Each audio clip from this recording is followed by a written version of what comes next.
जय श्री राधे कृष्णा। आप सभी का दिन शुभ और मंगलमय हो और कान्हा जी की कृपा आप सभी भक्तजनों पर सदा बनी रहे। आप सभी को कार्तिक मास के 16वां दिन की हार्दिक शुभकामनाएं।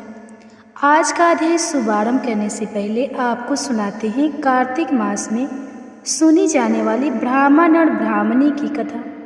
किसी गांव में एक ब्राह्मण ब्राह्मणी रहते थे। उनका कार्तिक नहाने का नियम था। कार्तिक का महीना आने पर 7 कोस चलकर गंगा जमुना नहाने जाते थे। आते जाते ब्राह्मणी बहुत थक जाती थी। एक दिन ब्राह्मणी बोली कि हमारे कोई बेटा होता तो बहू आती। घर आते तो खाना बना हुआ मिलता, कपड़े धुले हुए मिलते। ब्राह्मण कहने लगा, यह तूने बड़ी बात कही, ला मैं तेरे लिए बहू ला देती हूँ। एक पोटली में थोड़े से चने बांध दे और उसमें थोड़ी सी सोने की मोहरें भी डाल दे। ब्राह्मणी ने पोटली बांध कर दे दी। ब्राह्मणी पोटली लेकर चल दिया। दूर जमुना जी के किनारे लड़कियां खेल रही थी, मिट्टी के घर बनाती थी और तोड़ती थी। लेकिन उनमें से एक लड़की बोली कि मैं तो अपना घर नहीं बिगाड़ी, मुझे तो घर रहने को चाहिए। ब्राह्मण को तो वही लड़की मन को भा गई। मन में वो तो सोचने लगा कि यह समझदार लड़की लगती है। वह उसके पीछे पीछे हो लिया।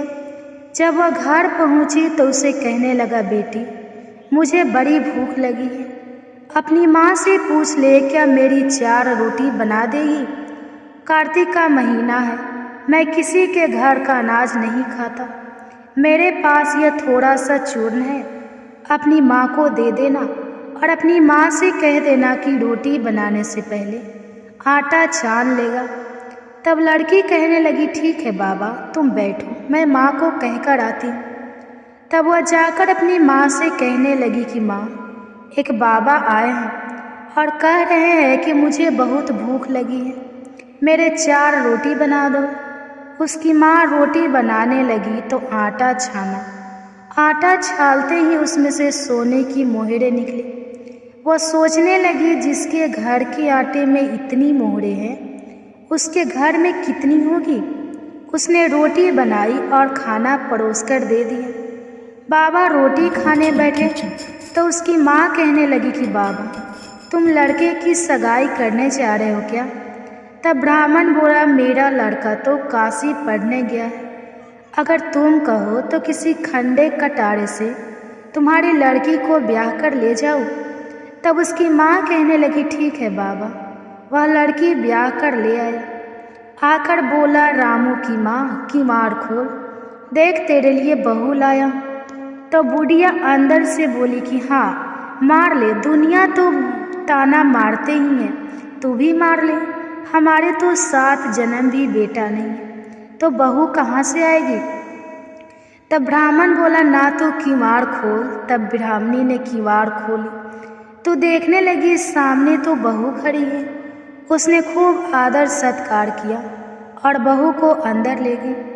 अब ब्राह्मण ब्राह्मणी नहाने जाते तो पीछे से बहू घर का सारा काम करती, खाना बनाती, कपड़े धोती, रात में अपने सास ससुर के पैर दबाती। इस तरह करते करते बहुत सारा समय निकल गया। सास अपनी बहू से बोली कि बहू कभी भी चूल्हे की आंच खत्म मत होने देना और मटके के पानी खत्म मत होने देना। एक दिन अचानक से चूल्हे की आंच खत्म हो गई तो बहू भागी भागी पड़ोस में गई और जाकर बोली कि मुझे थोड़ी सी आंच दे दो। चूल्हे की आंच बुझ गई है, मेरे साथ सास ससुर आते ही होंगे। सुबह 4 बजे की गंगा जमुना नहाने गए हैं। तब पड़ोसन कहने लगी कि तू तो बावली है, तुझे तो यूं ही उठा कर ले आए, इनके तो 7 जन्म भी बेटा नहीं है। तब वह बोली कि नहीं, इनका बेटा तो काशी पढ़ने गया है। तब पड़ोसन कहने लगे कि तुमसे झूठ बोला है। तो बहू को तो पड़ोसन की सीख लग गई, पूछने लगी कि अब क्या करूं। तब पड़ोसन ने उसके कान भर दी और कहने लगी, जली फूकी रोटी कर दे, अलनी दाल कर दे, खीर की कच्ची दाल दल में और दाल की करछुल खीर में कर दे। बहू को तो पड़ोसन की सीख लग गई, उसने ऐसा ही किया। सास ससुर गंगा जी नहा कर आए तो ना तो आज उसने आदर सत्कार किया, ना उनके कपड़े लिए खाना लगाकर दे दिया। सासों ने खाना खाया तो बोली, बहू यह क्या है? यह तो जली फूकी रोटी है, चलनी दाल है।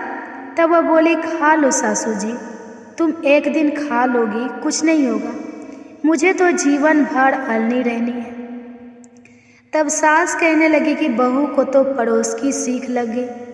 बहू रात को सो गई, सुबह भागी भागी पड़ोसन के पास गई और पूछने लगी कि बताओ आज क्या करूं? तो पड़ोसन बोली कि सातों कोठी की चाबी मांग ले। जब उसके साथ ससुर गंगा जमुना नहाने जाने लगे तो बहू आगे अड़कर खड़ी हो गई और कहने लगी कि बाद में जाना, पहले मुझे सातों कोठों की चाबी दे दो। तो सास मना करने लगी। ससुर ने कहा, दे दो, आज भी इसका है, कल भी इसका है, हमारा क्या है? आज मेरे कल दूसरा दिन। अब सास ससुर चाबी देकर चले गए। पीछे से बहू ने कोठे खोल के देखा, एक में अन्न भरा था, एक में धन भरा था, किसी में बर्तन भरे हुए थे, किसी में कपड़े के अटूट भंडार भरे हुए थे। जब सातवां कोठा खोल के देखा तो उसमें गणेश जी, लक्ष्मी जी, पीपल पतवारी जी, कार्तिक के ठाकुर, राय दामोदर, तुलसी जी का बिरला, 36 कोटि देवी देवता विराजमान है। गंगा यमुना बह रही है, तिलक छापे लगाए चौकी पर एक लड़का माला जप रहा है। तो बहू पूछने लगी कि तुम कौन हो? तब वह बोला कि मैं तेरा पति हूँ, किवाड़ बंद कर दे, जब मेरे माँ बापू आएंगे तब खोल लेना। अब तो बहू बहुत खुश हो गई। खुश होकर 36 तरह के उसने भोजन बनाए, 16 श्रृंगार किया। उसके साथ ससुर जब गंगा नहा कर आए तो बड़े प्यार से उनसे उसने बात की, उनके कपड़े लिए, कपड़े धोए, खाना खिलाया। तब ब्राह्मण कहने लगा कि बहू तो धन देख के राजी हो गई। अब बहू सास के पैर दबाने बैठ गई, पैर दबाती जाए और कहती, जय माता जी, तुम इतनी दूर 12 कोस गंगा जमुना नहाने जाती हो, थक जाती होंगी, तुम घर में ही क्यों नहीं नहा लेती? तब सास बोली, बावली हो गई है क्या? कहीं घर में भी गंगा जमुना बहती है? बहू कहने लगी, हाँ माँ जी बहती है, चलो मैं दिखाती हूँ। उसने 7वां कोठा खोल कर दिखाया। उसमें गणेश जी, पीपल पतवारी जी, लक्ष्मी जी, तुलसी के ठाकुर, कार्तिक के ठाकुर, राय दामोदर, शिव पार्वती, 36 कोटि देवी देवता विराजमान है। गंगा जमुना बह रही थी, तिलक छापे लगाए चौकी पर बैठा एक लड़का माला जप रहा था। तो ब्राह्मणी ने पूछा कि तू कौन है? वह कहने लगा कि मैं तेरा बेटा हूँ। ब्राह्मणी बोली, तू कहाँ से आया? तो वह कहने लगा, मुझे तो कार्तिक के देवता ने भेजा है। तब ब्राह्मणी बोली, ए बेटा, यह दुनिया क्या जानेगी, क्या जानेगा मेरे घर का पति, क्या जानेगी देवरानी जेठानी, क्या जानेगी अगल बगल के पड़ोसी की तू मेरा बेटा है? तब उसने पंडित से पूछा तो पंडित ने कहा कि इस पर बहू बेटा खड़े हो जाए और उस पर बुढ़िया खड़ी हो जाए। बुढ़िया ने चाम की अंगिया पहनी हो, छाती में से दूध की धार निकले, बेटे की दाढ़ी मूछ भीगे, पवन पानी से गठ जोड़ा बंधे। तो जब जाने कि यह बुढ़िया का ही बेटा है, उसने ऐसा ही किया। चाम की अंगिया फट गई, छाती में से दूध की धार निकली, बेटे की दाढ़ी मूछ भीग गई, पवन पानी से बहू बेटे का गठजोड़े बंध गया। ब्राह्मण की खुशी का पार न रहा, वे बहुत खुश हो गए। हे कार्तिक के ठाकुर जी, राय दामोदर भगवान ने जैसे बहू बेटा उसको दिए वैसे सभी को देना, और जैसे उसकी इच्छा पूरी की वैसे ही सबकी करना। कहते सुनते की, हुंकार भरते की, सबकी करना। अब सुनिए कार्तिक मास महात्म में आगे का अध्याय। इससे पहले की वीडियो में आपने जाना था कि किस प्रकार देवर्षि नारद ने राजा पृथु को एकादशी व्रत का महात्म्य और राधा रानी भगवान श्री कृष्ण को इतनी प्रिय क्यों है, इसका रहस्य बताया था। अब महाराज पृथु ने देवर्षि नारद से पूछा, हे देवर्षि, यम पंचक काल में दीपदान का क्या महत्व है और क्या विधान है? कृपा करके मुझे विस्तार पूर्वक बताइए। तब नारद जी ने कहा, हे राजन, कार्तिक मास की कृष्ण पक्ष की त्रयोदशी तिथि से लेकर शुक्ल पक्ष की द्वितीया तिथि तक 5 दिन यम पंचक कहलाते हैं। इस दिनों में धनतेरस की रात को यमराज के निपित दीपक जलाने से यमराज प्रसन्न होते हैं और अकाल मृत्यु आदि नहीं होती। इसके अगले दिन कार्तिक कृष्ण चतुर्दशी को नरक चतुर्दशी भी कहा जाता है।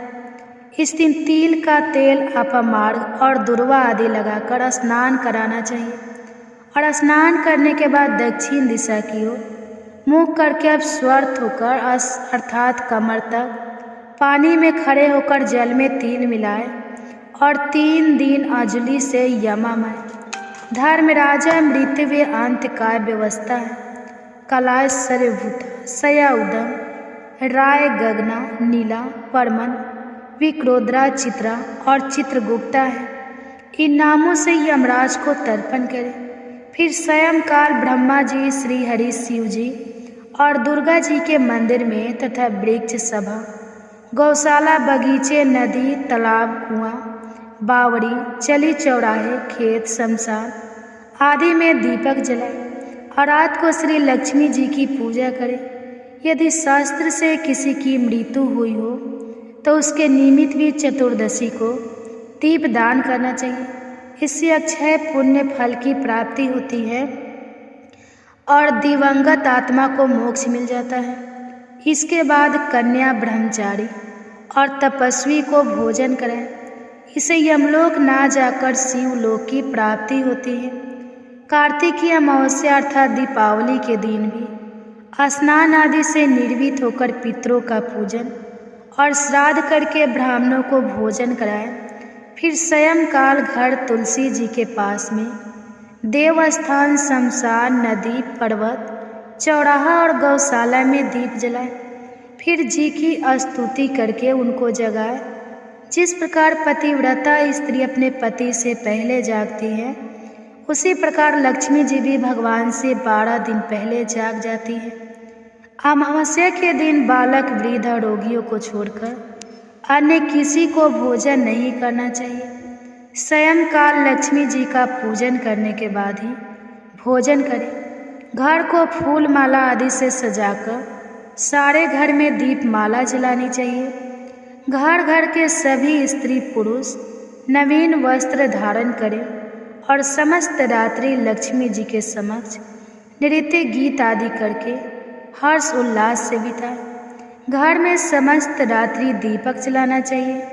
उस रात को लक्ष्मी जी सभी घरों में घूमती हैं और जो घर सबसे अधिक सुंदर और रमणीक होता है, जिस घर में सुख शांति होती है, जिस घर में कलह क्लेश नहीं होता है, जिस घर में सभी बड़े बुजुर्गों का सम्मान किया जाता है, उसी घर में लक्ष्मी जी लंबे समय तक निवास करती हैं।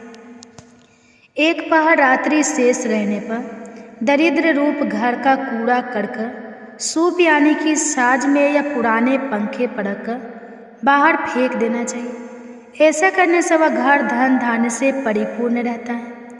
दीपावली के अगले दिन गोबर का गोवर्धन बनाकर बंधु बांधव सहित गोवर्धन की पूजा करें और ब्राह्मणों को भोजन कराएं। स्वयं भी नए अन्न का भोजन करें। भगवान कृष्ण ने देवराज इंद्र का मान मर्दन करके गोवर्धन पर्वत की पूजा इसी दिन की थी। सायंकाल के समय गौ तथा वृषभ अर्थात बैल की पूजा करें और अपने परिवार के भरण पोषण और रक्षा करने के लिए उनसे प्रार्थना करें। इसी दिन शाम के समय बलि और उनकी पत्नी विद्या बलि की मूर्ति बनाकर पूजन और दान आदि करने से परिवार में सुख और समृद्धि बनी रहती है। दीपावली की रात को घर सजाने, दीप मालिका हो और महालक्ष्मी पूजन के बारे में विस्तार पूर्वक बताते हुए देवर्षि नारद ने कहा, हे राजा पृथु, कार्तिक कृष्ण अमावस्या को दीप मालिका करने से दरिद्रता का विनाश होकर संपन्नता आती है। इस संबंध में एक इतिहास सुनाता हूँ, ध्यान से सुनो। थूरसेन देश में सत्य शर्मा नाम का एक अत्यंत दरिद्र ब्राह्मण था। उसके मन में एकमात्र यही था कि अगर मेरे पास धन हो तो मैं उसे यज्ञ, दान, पूजा पाठ आदि कर्मों में व्यस्त करूँगा। अपनी दरिद्रता के निवारण का उपाय पूछने पर एक दिन एक विद्वान ने उससे बताया कि तुम शिव जी की आराधना करो। ब्राह्मण सत्य शर्मा ने सच्चे हृदय से भगवान शिव की उपासना आरंभ कर दी। 1 वर्ष बीतने पर शिव जी एक ब्राह्मण का रूप धरकर उसके पास आए और बोले कि हे विप्र, धन प्राप्ति के लिए तुम राजा के पास जाकर उसे वरदान मांगो कि कार्तिक की अमावस्या को तुम्हारे सिवाय अपने घर में कोई भी दीप ना जलाए। ब्राह्मण ने ऐसा ही किया। वह राजा के महल में पहुंचा और राजा को सारी बात बताई। राजा ने उसकी बात स्वीकार करके कार्तिक कृष्ण चतुर्दशी को सारे नगर में डंडोरा पिटवा दिया कि अमावस्या को कोई भी अपने घर में दीपक ना जलाए। राजा की आज्ञा मानकर अमावस्या की रात्रि को किसी ने भी दीपक नहीं जलाया। रात को लक्ष्मी जी नगर में आई तो देखा कि समस्त नगर में अंधेरा है, मगर एक ब्राह्मण का घर खूब सजा हुआ है और दीपमाला से जगमगा रहा है। लक्ष्मी जी प्रसन्न होकर उस घर में प्रवेश करने लगे। लक्ष्मी जी को अपने घर में प्रवेश करते देखकर सत्य शर्मा उनका मार्ग रोककर खड़ा हो गया और कहने लगा, हे भद्रे, तुम्हारे पति तो अति कठोर है और तुम अत्यंत चंचल हो, इसलिए हमारे घर में प्रवेश मत करो। तब लक्ष्मी जी कहने लगी, श्री हरि तो इस समय शयन कर रहे हैं, इस कारण निश्चय ही मैं तुम्हारे घर में निवास करूंगी। यह सुनकर ब्राह्मण ने कहा, अगर आप इस बात की शपथ लोगी, मेरी 3 पीढ़ियों तक आप इसी घर में अस्थायी निवास करोगी, तब तो आप इस घर में प्रवेश कर सकती हो, अन्यथा नहीं। लक्ष्मी जी कहने लगी, अगर तुम मेरा विधिवत पूजन करते रहोगे तो निश्चय ही मैं तुम्हारे घर में वास करूंगी। यह सुनकर ब्राह्मण ने कहा, देवी, तब तो आप ही बताइए कि किस विधि से मैं आपका पूजन करूं और आप मुझे इसका पूरा विधि विधान भी बताइए। तब लक्ष्मी जी कहने लगी, हे ब्राह्मण, प्रति वर्ष कार्तिक मास की अमावस्या को प्रातः काल स्नान आदि से निर्वित होकर देवताओं और पितरों का पूजन करो। दिन के तीसरे पहर में श्राद्ध करके ब्राह्मणों को सुंदर पकवानों का भोजन कराओ। प्रदोष के समय दीपमाला करो। तुलसी जी के समय ब्राह्मण के घर में, देव मंदिर, चौराहे, शमशान और गौशाला में अनेक दीप जलाओ। इस दिन बालक, वृद्ध और रोगी के अलावा अन्य कोई भोजन ना करे। स्वयं काल स्वस्थ वाचन पूर्वक गणेश जी और कुबेर जी का पूजन करके संकल्प करो। फिर लक्ष्मी जी का पूजन करके इस प्रकार कहो कि कमल के आसन पर विराजमान, कमल के फूलों की माला धारण करने वाली, कमल जैसे नेत्र, गंभीर नाभि, स्तन के भार से नम्र सुंदर वस्त्रधारी, देवताओं के हाथियों द्वारा मणियुक्त घरों से स्नान करने वाली, हाथ में कमल का फूल लिए ऐसी माँ लक्ष्मी मेरे घर में निवास करे। सबसे पहले लक्ष्मी जी को आसन दे, फिर पाद, अर्घ, आचमन, स्नान, वस्त्र, धूप, दीप, नैवेद्य जलाकर जलपान और सुपारी, इन सभी वस्तुओं को अर्पित करके नमस्कार करो। दीप जलाओ और समस्त रात्रि भगवान का और देवी लक्ष्मी का कीर्तन करो। इस प्रकार कुबेर देवता और लक्ष्मी जी का पूजन करके ब्राह्मणों को भोजन कराने के बाद बंधु बांधव सहित स्वयं भी भोजन करो। सत्य शर्मा ने विधिवत इसी प्रकार किया, जिससे उसके यहाँ काफ़ी धन धान्य हो गया। इसके बाद उसने अनेक यज्ञ और अन्य धार्मिक कार्य किए। जीवन की संध्या काल में सत्य शर्मा विरक्त होकर मथुरा चला गया और वहीं पर समाधि होकर विष्णु लोक को प्राप्त हुआ। इसके आगे का वृतांत अब सभी अगले अध्याय में सुनिए। अब सुनिए श्री तुलसी चालीसा पाठ और तुलसी माता की आरती। सुनिए श्री तुलसी चालीसा पाठ और आरती। जय जय तुलसी भवती सत्यवती सुखदनी नमो नमः। हरि प्रेसी श्री वृंदा गुण खानी, श्री हरि शीस विरजन देहु, अमर वर्य जनहित हे वृंदावनी, अब ना करहु विलंब।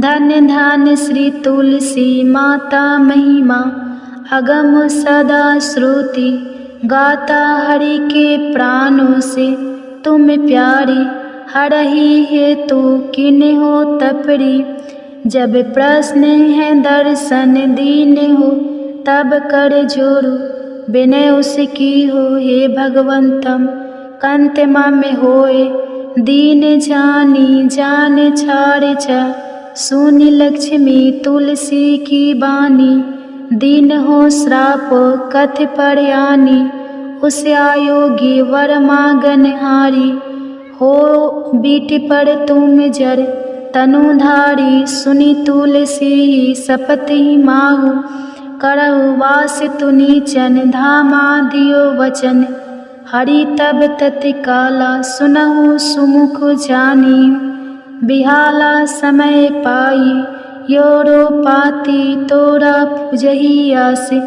वचन सत्य मोरा, तब को कुल मह गोप सुदामा, तू भई तुलसी दामा, कृष्ण रास लीला के माही, राधे सके प्रेम लाखी नाही, दियो श्राप तुलसी तत्काल नर लोक, कहीं तुम जन्म हो यो बाला यो गोप बह दानव राजा, शंख चूर्ण नामक सिर ताजा, तुलसी भता सुखी नारी परम सती गुण, रूप अगारे अस दवे कल्पवती, जब गए कल्प तृतीय जन्म तब भय हो, वृंदा नाम भयो, तुलसी को असुर जलंधर, नाम पति को कर अति बंद अतुर बल, धामा किन्हा शंकर से संग्रामा, जब निज सने सहित शिव हारे,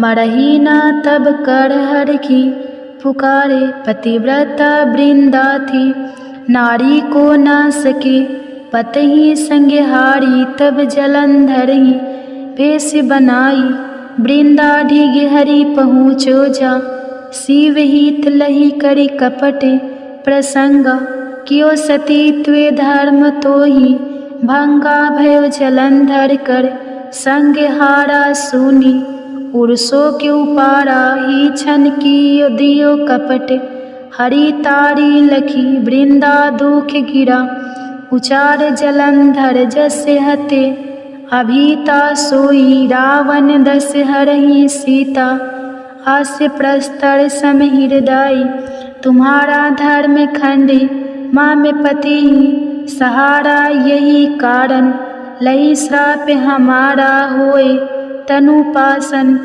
तुम्हारा सुनी हरि तुरंत ही वजन, उचार दियो श्राप बीना, विचारो लखे नानी जी कर तू, तपति को लन हियो, जब पार्वती को जरमति, तू अस हो जर रूपा, जग मह तुलसी बिटपे अनूपा, धगवर रूपे हर साली ग्रामा, नंदी गंडक बिच लालामा, जो तुलसी दल हम ही चढ़ाई है, सब सुख भोग परम पद पाई है, बिन तुलसी हरि जलत शरीरा, अतिशय उठत शीस उड़े पीरा, जो तुलसी दल हरि सिर धारित, सहस्त्र घट अमृत डारित, तुलसी हरि मन रंजन, हारी रोग दोष दुख भंजन, हारी प्रेम सहित हरि भंजन, निरंतर तुलसी राधा में नाही,